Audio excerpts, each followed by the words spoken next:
Hi everyone, this is Lindsay Glover, and we're going to take a quick look at linguistic variation with the focus of William Leboeuf's research. I'm going to start off over here in the upper left-hand corner with linguistic variation and what that is. Basically, it's a natural phenomenon in language in which a speaker makes important decisions. Usually these decisions are subconsciously made.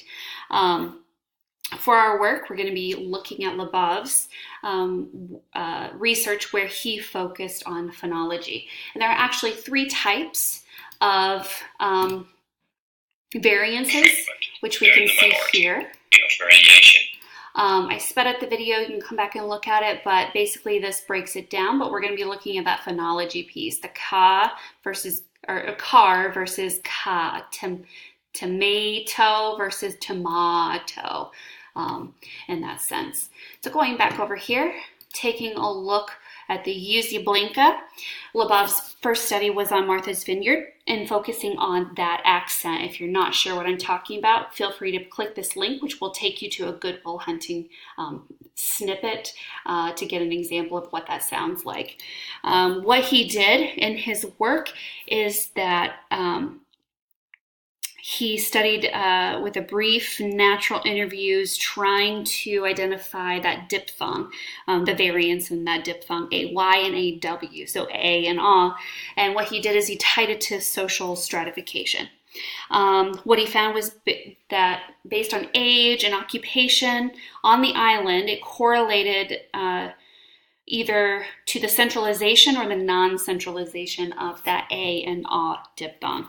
I've listed some possible patterns or social influences on variance. So what we have found from this work and in the work that I'm going to talk about in just a moment, socioeconomic status, even an influx in tourism on the island would bring language over. Race, age, identity, really having a resistance to change, and even education can play major roles on variation of language. So another study that Leboeuf did was with the rhotic R.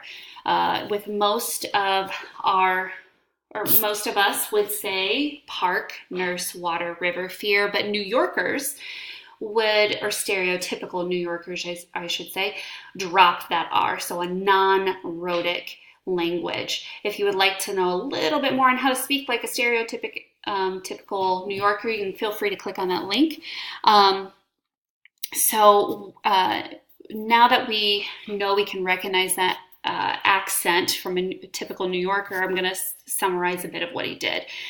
So his Martha Vineyard research was in 1963. The New York department store study was in 1966. And what he found was using 3 department stores representing the class of clientele that would typically shop there, he developed questions to elicit answers 4th floor. The first time he found, looking down here, that the initial response was more casual, so we would hear the non-rhotic R. Versus when asked a second time for clarification, there was more emphasis and more usage of that rhotic R. What was interesting is that Sachs represented upper, Macy's middle, Klein's the lower class. So you can see the varying groups. Sachs overall used the rhotic R more often than Klein's did. So basically he found that frequency depended on the speaker's particular socioeconomic class. So what Penelope Eckert would describe as an adjustment of variation to mold to a specific identity. Moving into the fact that usually those who are working at Saks are tailoring to a certain clientele, a certain prestige, versus Klein's, who maybe doesn't have to deal with a certain type of socioeconomic status of clientele. So we kind of tailor our speech to the group that we want to fit in. So throughout my research on this topic, I came across many studies stemming from Leboeuf's original research. For example, going back to Penelope Eckert over here, in the right. In 1988, she did a similar study, but really focused in on linguistic change and the influences of age. She hypothesized that as children move into adolescence and into secondary school, a heightened social mobility follows. So consider, you go into high school, you're part of a certain group, you take on speech patterns and things like that. So that was a little bit different from what LeBeouf did. We can look a little bit further. On this website, if it will pop up, you can see it's a website dedicated to this variation sociolinguistics, but a comparison of William LeBeouf and Penelope Eckert.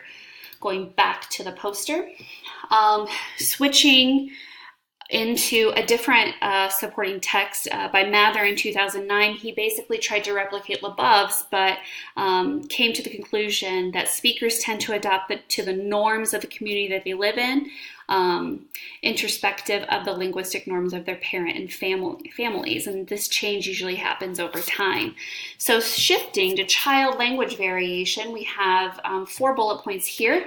So different influences on why children might have variations or how they learn this variation as they grow older. So when discussing this, it's useful to consider the variable rules and constraints in relation to the acquisition of the rule system and norms of that speech. So, considering where the student comes from and how the child receives those language tokens really tells us something as a teacher and what we need to do with our instruction.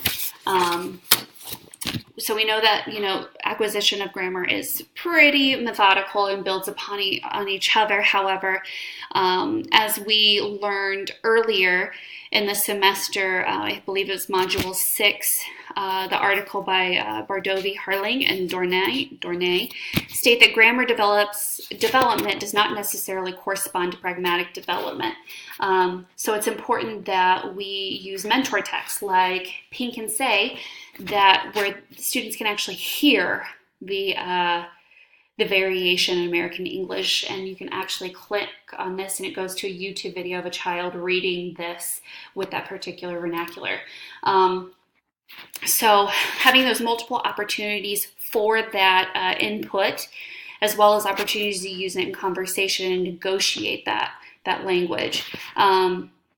So explicitly teaching the different combinations, depending on settings. Bardovey, Harling, and Dornier in 1988 found that their work with second language learners in the U.S., they found that pragmatic mistakes are more salient than the grammatical ones. When a student is given an opportunity for a real-world experience to use language and further consider social influences on language usage, they are more likely to successfully negotiate that meaning.